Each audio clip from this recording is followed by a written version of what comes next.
Hi, this is Jacqueline Elieta, and I'll be teaching you different exercises from the eyes, the neck, the shoulder, upper extremity, and the trunk. This is just a routine exercise to maintain your reflexes and to increase your movement so that if there is a need to prevent a fall, that there won't be any kind of lag between the eyes, the neck, and the segmentation of the body.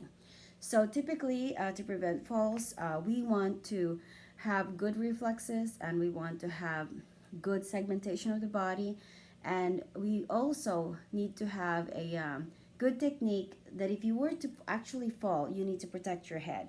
So hopefully you don't have to get that far. We're just going to go over with the eye exercises first. So bear with me.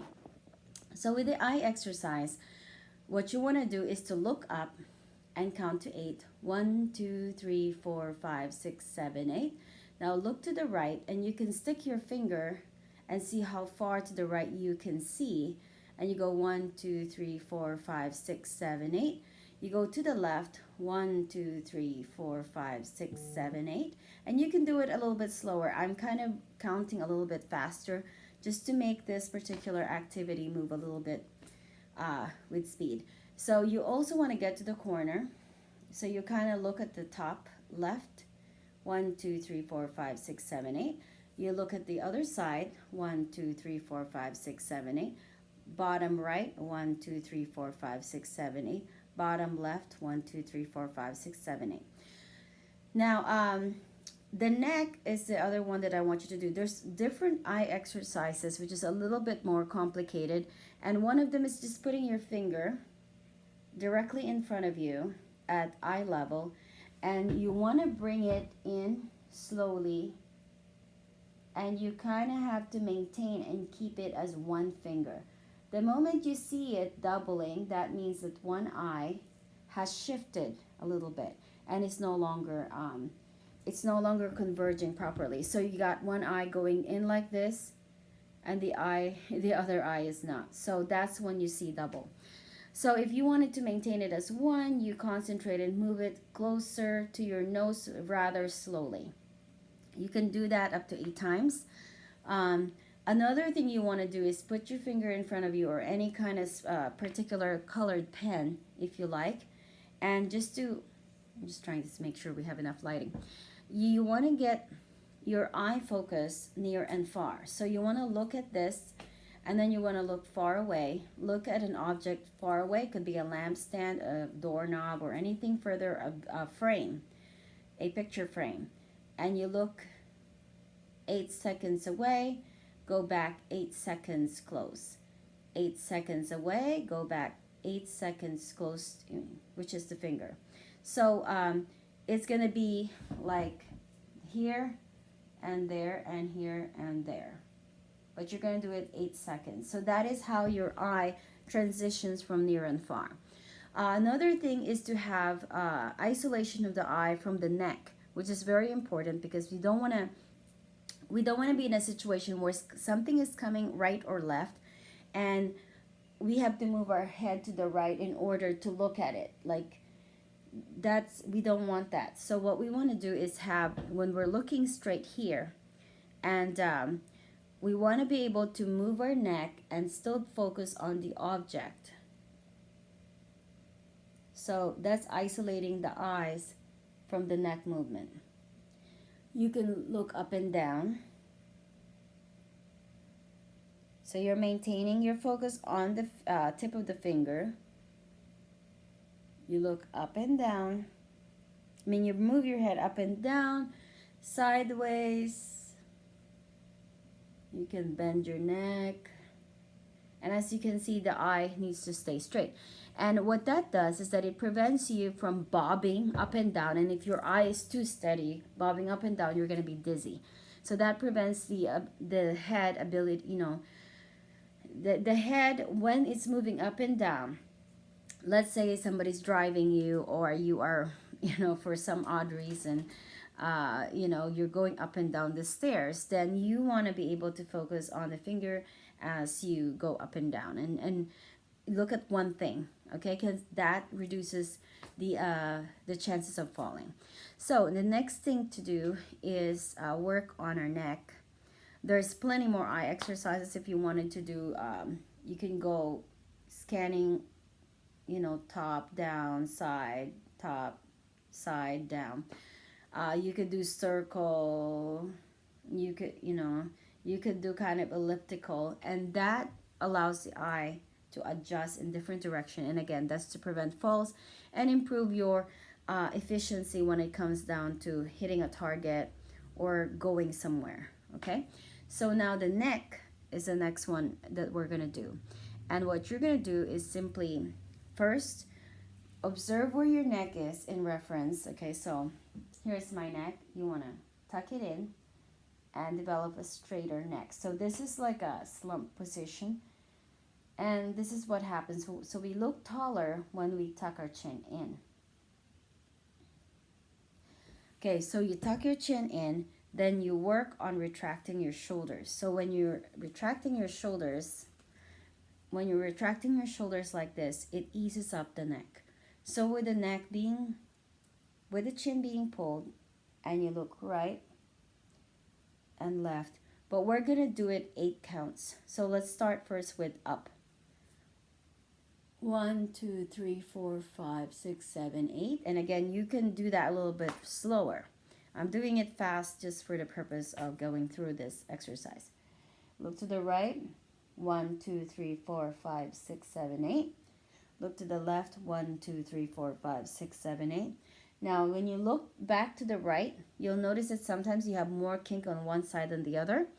And don't try to crack it or push it so hard the first time. It will ease up about 2 or 3 times that you move it. So that's just, where you put your head on the pillow. You can do it a little bit longer if you wanted to develop a better stretch. Okay, and what this does is that it promotes, this is the carotids, okay? We have carotids, and then we have the vertebral arteries. And when we move our neck, it prevents the arteries from getting kind of stiff. Okay, you don't want your arteries and your veins getting stiff as it goes up into the cerebral, into the head. The more we are flexible on the neck, there are less chances again of falling. And why? That is because if we can move our head easily, then our reflexes are also faster. Also, the oxygenation and circulation to the brain is better. So the brain requires 20% of oxygen. If the brain is getting less than 20% oxygen because we're exercising or doing anything like that, it makes us feel tired, because the brain is going to tell the body, wait a minute, I'm losing my oxygen, and you guys need to keep quiet, because the brain wants to keep 20% into the head. So when you're tired, you just feel like you want to lay down or you want to pass out if you overdid something, right? And that is because the brain controls everything else below. So one thing to remember, again, going back to the eyeballs, is that when we open our eyes wide, you'll notice that air goes into it, okay? And the optic nerve is part of the nerve and the brain. It's a white matter. And so when we're opening our eyes wide and we increase the circulation to the eyeballs by doing eye squeezes,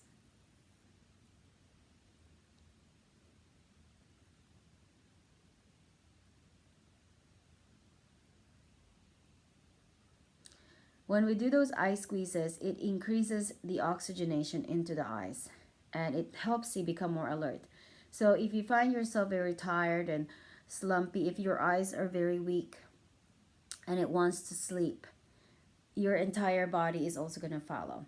Now, with the neck moving, it actually allows the rest of your body to be invigorated because you're increasing oxygenation into the brain. Now, the next thing we're going to do is we're going to do shoulder pinches, and this is all that it is. You bring your shoulder blades back. Now, there is one, it's called the Brugger's exercise, Brugger's stretch, and it's basically just tucking the chin in and bringing your arms slightly out. So I'm going to stand up for this.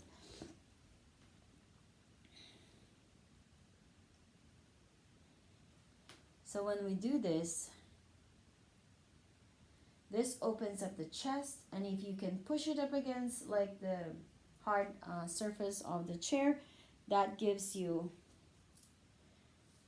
scapular opening. When you open, you bring the when you open the clavicle and the scapula, the scapula, which is the shoulder blade, comes closer. So when it comes closer and you go this way, it opens up the chest, it increases the oxygen going into the lung, and it makes your heart pretty heavy because you have a lot of oxygen going in. So you do that for about 45 seconds. It's a stretch. All stretches are about 45 seconds. The head movement, the eye movement, you can start out at 8 seconds. You can always increase it if you need to, if you have certain tight areas. So that is the Brugger's, okay? Do that for 45 seconds. Now, the next thing is to kind of do the axial, do the 8-second count, not just up and down and right and left, but also side bend. Now, the side bend here is very critical because if you don't do the side bend, which is very typical as people get older, and if all you do is work on the computer, you don't need to tilt your head in all different directions. What ends up happening is that there's a tightness in the spine that takes place. And scalenes, these muscles on the side and the sternocleidomastoid, when they are tight, they can cause all kinds of pain. For example, a sternocleidomastoid, which is basically sternocleidomastoid, and mastoid is back here. This particular muscle, see that, this and this, those tight, if it gets too tight, you'll end up with a forward neck like this, okay? So you don't want that, because then that eventually causes a lot of strain into the top of the head, and they have pain right around here. You want to get your neck back this way and kind of give you a double chin. Now, you want to stretch it to the side, and when you do that, okay, that's the scalene stretch. You do it for 45 seconds. You go this direction, 45 seconds. For better benefit, you can put your hand right on top of your head. You are not cranking the head. You're not trying to get a crack at your head. You just want to stretch it. Just lay your hand right on top. You know, it's not even a pound pressure. Okay? And that's all that the head needs. Okay? Then you switch over to the other side, and the best stretch is about 45 seconds. And I'm speeding it up for the purpose of going through this session. And if you want to even do it better, where you get a good scalene stretch, and this is only for people that does not have neck surgeries or some serious whiplash injuries. So do be careful if you have those issues.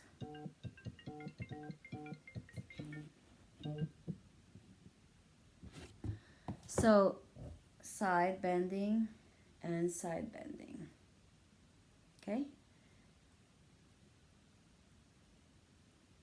If you put your hand on the chair, so your hand is on the chair. Put it on the chair, okay? And you hold it on the chair. And that's a side bend. Now, with the side bend, again, that is not made to really crank it up. Usually the first 1 or 2 times may be a little bit hard. The third time you do it, it's going to feel better. You can also do it in the morning in more frequency, 2 or 3 times a day if you like. But again, you do an observation of how you're feeling. It shouldn't be causing severe pain at all. You actually need to get it checked if it is causing some serious pain. Now, if it just feels like a nice little stretch, then that is okay. So you got the side bending of the neck. Now, the other thing that you want to do is to do the shoulder rolls, okay? And you do the shoulder rolls as slowly as you can. Do it rather slowly so you will see where limitations could be happening on your shoulder. After doing that for about 45 seconds to a minute, you don't need to go forward because generally speaking, we tend to go forward anyway. Now, the other thing is to kind of do a little bit of a like a flying. And that's just basically slow circular motion, out and in and out and in. You do that 8 to 10 times. Take a break, repeat it again. You want to work from the neck down, even from the eyeball down. That way you have a better circulation from the center of your body, and you're always working on symmetry. Now you want to sit ideally, if it's a chair like this, you want to sit slightly forward. And the reason you do that is that you want to sit at the edge of the chair so that your abs and your back are both working in tandem. Now, after you do the shoulder rolls and you do this kind of flying motion, you can also go up and down and up, slowly up and down and up. So palming up and then rain down. Now, if you want to add a little bit of a finger action, then you kind of do this and that, and I could put some music. I'll do a better job with this video.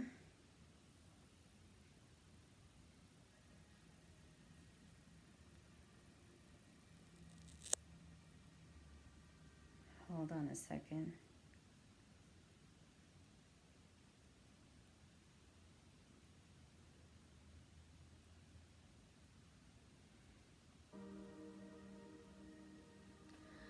This is just more of a instrumental. So up and down and up and down, up and trickle down and up. Okay, so now you can also do it this way, in and out, and you can kind of do a little bit more of a crossing the body motion, hugging yourself. You can put a little hold, out and in. If you don't have a full range, that's perfectly fine. You could modify it and just be like, if you're easily tired, and do it below. If you're getting better, make it higher. Maybe this one is not as good, but keep moving it back and forth. A really good exercise for a lot of arthritis and people with weakness is a slow circular motion. The slow circular motion allows our shoulder to lubricate itself along with the elbows and the fingers. Now, the wrist, you can also do that up and down, and you can also do this. Okay, so it's a lot like any of the folk dancing. Okay, bum bum bum bum bum bum bum bum bum. You could do a little bit of a coordination exercise, in and out, or together. You can put the fingers together, keep it apart. Now, fingers, we want to have a good stretch from the fingertips, from the forearm to the fingertips, especially for people that likes to do a lot of computer or repetitive tasks. You want to stretch it from the fingertips, and then you pull it back. Okay? And then you do the same thing on the other one. Okay? This is if, you can tolerate that kind of a stretch. But generally speaking, it does get lost, so you want to stretch it. Fingers back stretch, finger back stretch, and you can do that for about 45 seconds stretch. For people with elbow issues, if it's just feeling tight, you can kind of do a little bit of this.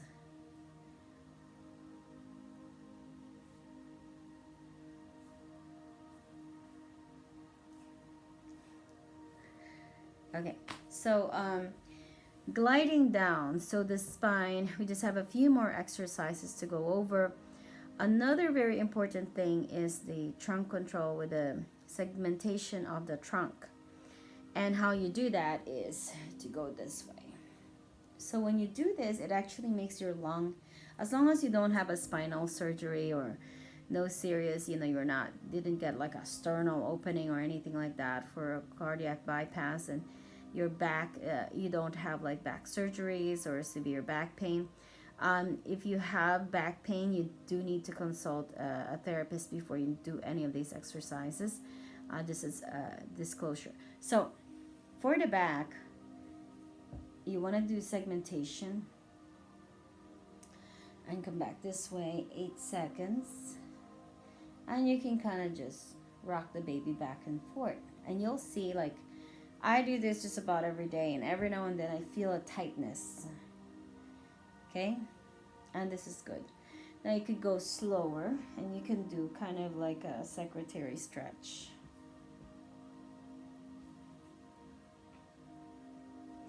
And you don't have to kill your back for this, okay? Just go where it feels natural to go and make it as easy as possible. Then after you do that, you're now focusing on the waist, and what we're gonna do is we're gonna slide down to the right, and your hips are not going this way. You're not going this way. You're firmly planted. So hip down. You're at the edge of the seat, preferably. You reach down to the side. You'll see this portion here elongating. So this here is stretching out. So put one hand down, one hand goes up. Now you could do a slight reaching up. Okay.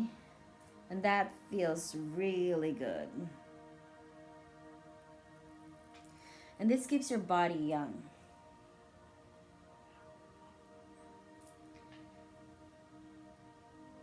Okay, so you go side to side. After doing that side to side motion, you can also hold it for 45 seconds for a good stretch. You can do a little bit of a tilt if you want. And that would be like this. Okay. And that's kind of like getting your elbow to your knee type deal, which is also a good movement for putting your pants on. Now another good thing to do besides the side is the pelvic lift. Okay, so that one, you have your trunk from the straight position and then lifting this, and that's how you peel yourself off the toilet when you're sitting on it for too long. Okay, so you can hold it there 1 2 3 4 5 6 7 8. You can go this way 1 2 3 4 5 6 7 8, and you're kind of going into your tippy toes a little bit. Okay, so that pretty much concludes this exercise. There's always more things to do with it. You can also use a cane if you like, as long as you don't have restrictions for weight. You can use a TheraBand. Like, so instead of just pulling your arm back and forth slowly, you're stretching something. Straight out and in. Straight out and in. And that concludes this exercises. So this is just basic stretching, which is very, very helpful for your reflexes, your circulation, and overall breathing technique. So best way to also improve your breathing is to actually count with the exercises that you do. For people that have, like patients that have memory problem, a good right and left, like saying the word right, turn left, direction following is good, and then looking up, because again, that's orientation. Okay, so look up and neutral, look up, neutral, look up, okay, right, straight, left, straight, right. Or you can do 1 2 3 4 and 5. Okay, so you get the point. Thank you very much. So this is for the eye, neck, shoulder, and trunk exercise. Have a good one.